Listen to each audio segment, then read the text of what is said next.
I'll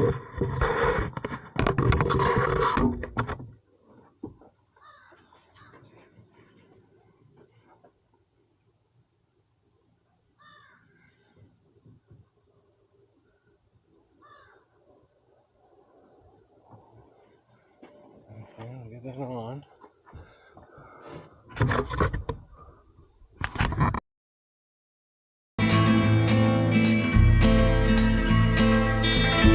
I'm recording this voiceover for my intro, and I gotta explain some fallacies in my engineering explanation why I'm just not thinking about it driving down the trail.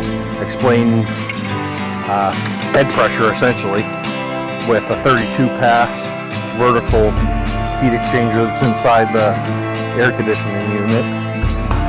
It does not multiply 32 by a foot height. It's a foot height of head pressure. I don't know where I came up with that fallacy on the fly. And I also do need to explain that this is an experiment. I gotta experiment with water flow through different size lines to get the optimum heat exchange of cold water going in the AC unit, and hopefully I can figure it out. Oh, yeah. That's way more serious than I was anticipating.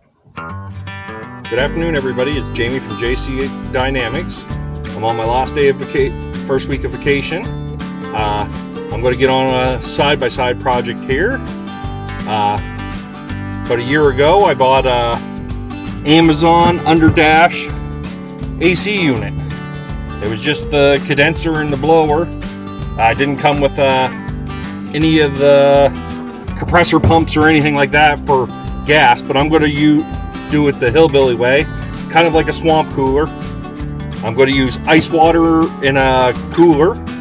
I got that on sale cheaper than I could find it online used at Canadian Tire. And the idea is I'm going to use a 12 volt submersible pump, and I got some fittings for hoses on it, and I got a different selection of clear hose, and I'm going to circulate with this pump in lieu of the gas compressor. I'm going to circulate ice water from the cooler in through the condenser, which the air blows through and cools the air down inside my cab. Then I can keep my doors on all summer and keep the cold air in, hopefully. I'm hoping I could get probably 5 or 6 hours of ride time with nice cold air, but we'll see. It's untested.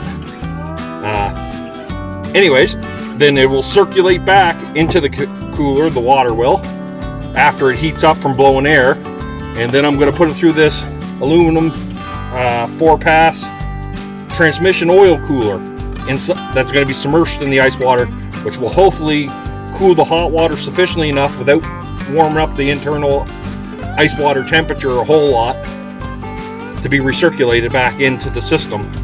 I'm hoping that's going to work.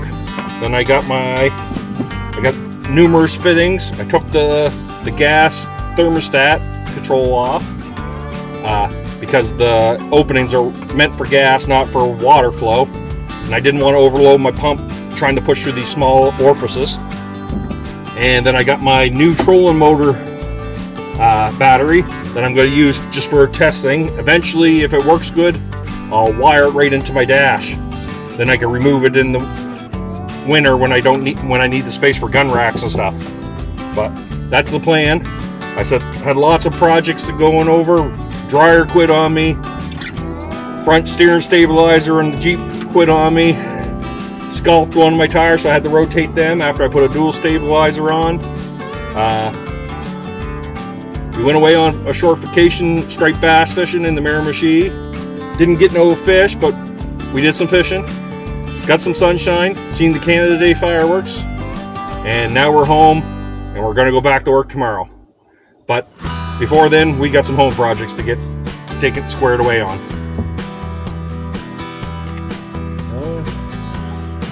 Well, my air conditioning project got interrupted for special Mrs.'s little project. Get this hose reel together with 200 feet of hose. But it's alright, I'll get back to her here in a minute.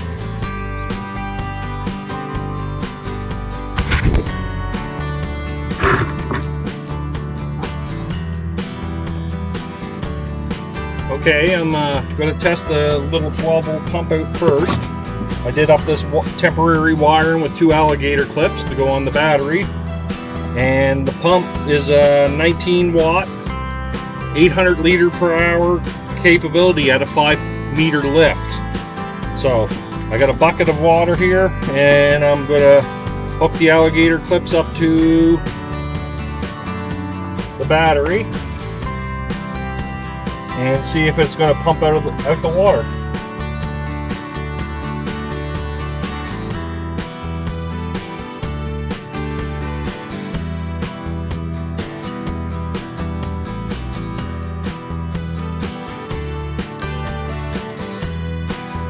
Okay.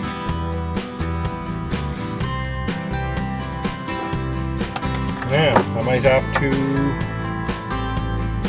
try it as a submersible the way it's meant, and we'll go through the inlet. I'll put this hose on the outlet of the pump.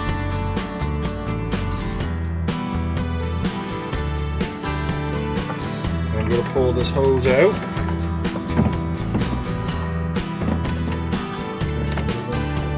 There. It's in. Dangling in there, so I'm going to go back and hook these up. There.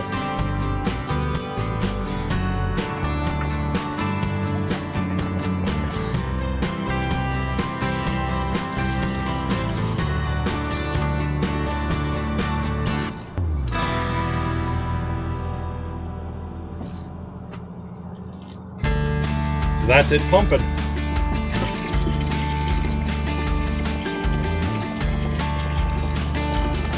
So I figure if that is cold water and it flows through 800 liters an hour, and I got 5 gallons of ice and 5 gallons of water in there, I should get quite a bit of cooling capacity out of that, I would say.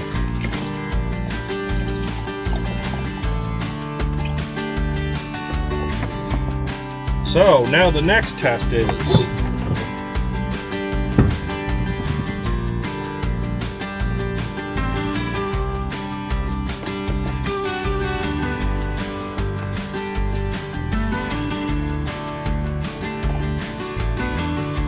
try not to get the electronics all wet.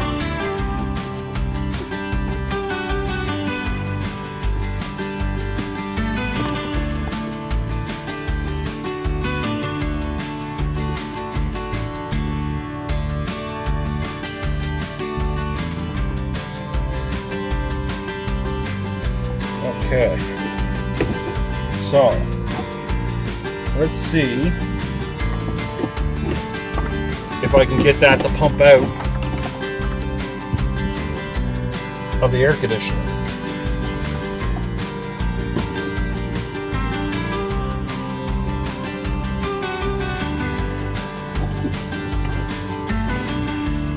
So the flow's going through the air conditioner.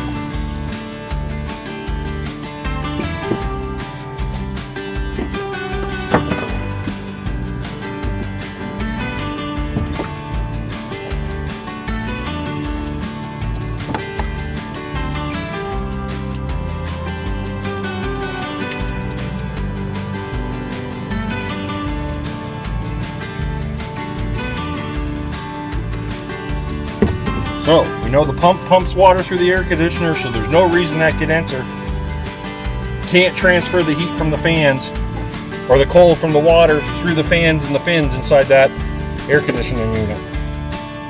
Okay, I got everything wired up and hosed and plumbed for the air conditioning unit. I got it in through the lid of the cooler. I got some ice packs out of the freezer there, and I got some cold tap water. I got the intercooler in place on the return from the AC unit, and I got my 12-volt pump in there at the bottom with the feed line coming out through the lid of the cooler. Now I'm going to pour the water in and give it 20-25 minutes to cool down before I leave for a test run.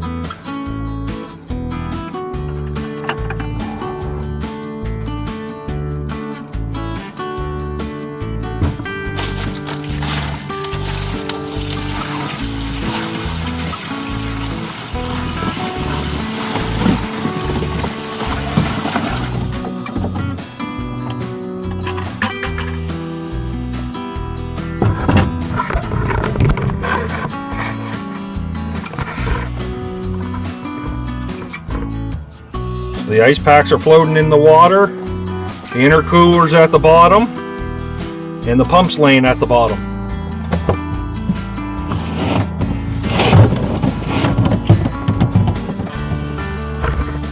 And then I'm going to prime the system. As you can see, I got a threaded insert with the 2 hoses and the wire for the pump running through, coming down along the seat. And I got it all wired into this plug-in 12-volt cigarette lighter. My unit I got there is a little too wide to put down by my feet where I originally wanted to put it, so I gotta kind of put it with my gun rack vertical. But we'll see how it works out.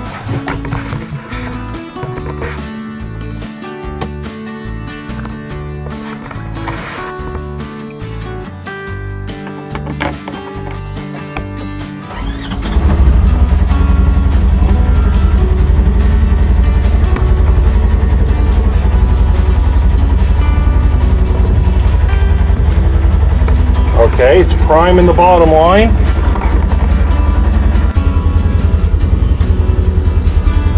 Okay, I'm just getting the helmet buttoned up. I checked the temperature inside. It's 22 degrees Celsius out, so it's not overly warm because it's a little overcast right now. But with all the windows and vents closed up, I got the heater fan off. I'm going to plug in a minute. I'm going to plug in the system and I'm going to take it for a cruise and see how it makes out. If it's going to cool this cab down. Maybe I'll take like a half an hour drive. So there, I got her pumped in, plugged in again.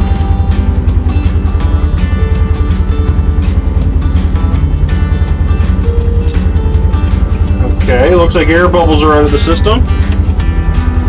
There, I'll just turn it low fan for right now, and we'll go for a cruise.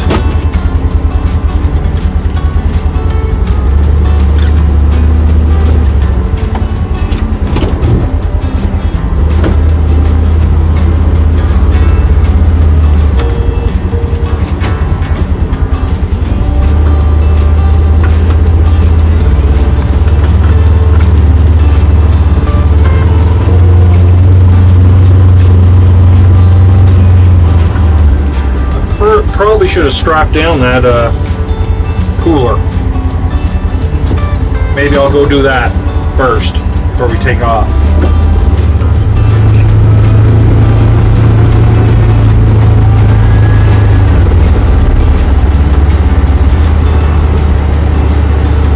Okay, I got the cooler strapped down to the back of the side-by-side van. I got the pump running and I got the fan on. I mean, the water isn't terrifically cold or anything, but I can definitely feel a difference in the cold air blowing out of the unit. We're just getting going. We'll see though, the more it gets stirred up, we might cool it down some more. I think I got a bit of an air lock in the system because it's not flowing the same as it is out. But that might be due with maybe a pinch where I run it up through the seat here.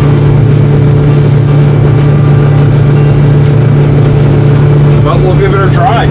If it makes you comfortable going out in 30-degree weather, definitely well worth it.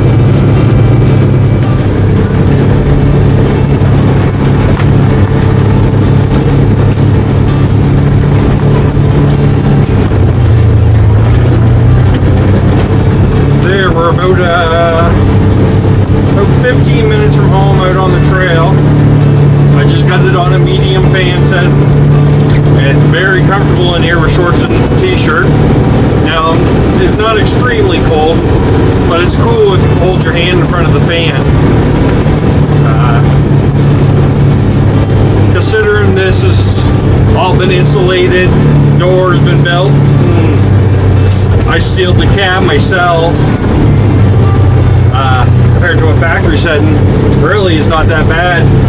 I might take a run by the store and get a bag of ice for the half an hour trip home to see if that'll make a difference on the cooler. but I still think I got a bit of an airlock in the system because I can see air bubbles in the larger return line.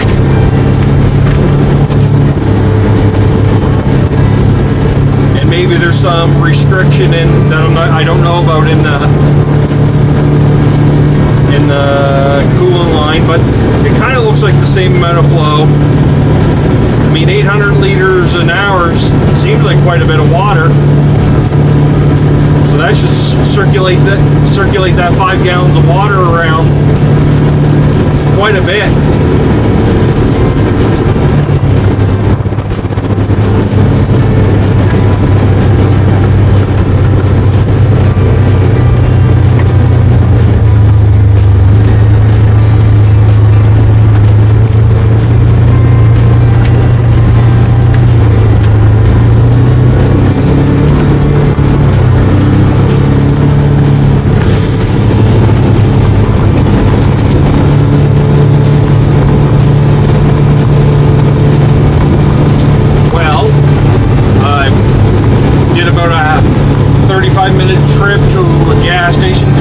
Side up. On the last 5 minutes to the store, I unplugged the power to the AC unit in the pump just to see how warm it would get with it, with all the vents and the windows closed up. And I had a sweat on time I got to the gas station to fill up.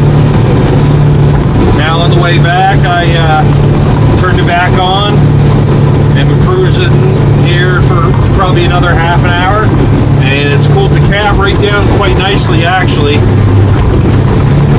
and I can see less bubbles in the return line. So maybe the airlock that I had, the jarring of the trail, let some bubbles go through, or maybe it's the vertical orientation of the AC unit had to do with something to the pressures of the pump or something, because it is 32 passes. I don't know if 32 passes by a foot would take away some of the elevation change that the pump can actually do, or maybe I just need a bigger flow rate of a pump, because I can feel the inlet line, it's nice and cool, and the outlet line's warm, but maybe I'm not passing the cold water through fast enough to actually give it a real cool down. But it'd be interesting with a second person in here and to see what they feel like, because it is kind of pointed more towards the driver's side. But it feels cool when I reach across too, so hard to say. We'll give her some better research and we'll actually put some ice cubes in the water, see if that'll cool it, instead of just the ice packs. But after that first 40-minute ride to the gas station, I reached in the cooler and that water's plenty cool. So anyways, I wouldn't call it a fail, but there is probably some optimum. Maybe I need a second cooler on the return line and another couple 12-volt, like 10-inch computer fans on it to give it a pre-cool before it goes back in the cooler. Or maybe I need to reduce my lines to get the flow rate up and reduce pressure. I said I might have to play with some of that stuff. But all in all, I'm pleasantly surprised it works pretty good. And it's not a moist air like you would get out of a traditional swamp cooler. Well, here I'm home again, about the back end, and I decided to look over the system because something was bothering me, that those air bubbles weren't clearing out on that return line. And lo and behold, as careful as I was trying to be, it must have been when I was yanking the hoses through the back window through that fitting, that somehow I overlooked. I had that larger return hose to the cooler twisted twice. As soon as I untwisted that, the flow picked up big time, and the water is still quite a bit cooler feeling the line going back to the cooler. So and AC's blown way cooler air. So now that I'm getting the flow rate, that's working out even better. And I even noticed a difference because even at the store with it on and compared to it off, it was about 5 degrees outside temperature difference between the house and the store. So it made a big difference cooling the cab down. But now I think I got it. If I did some real good ice water and get some bigger ice packs in there and circulated that water, I can keep the cab fairly cool. Anyways, that's just another project under wraps. I'm going to unplug it here from the 12 volt inlet, and I'll see you guys next time.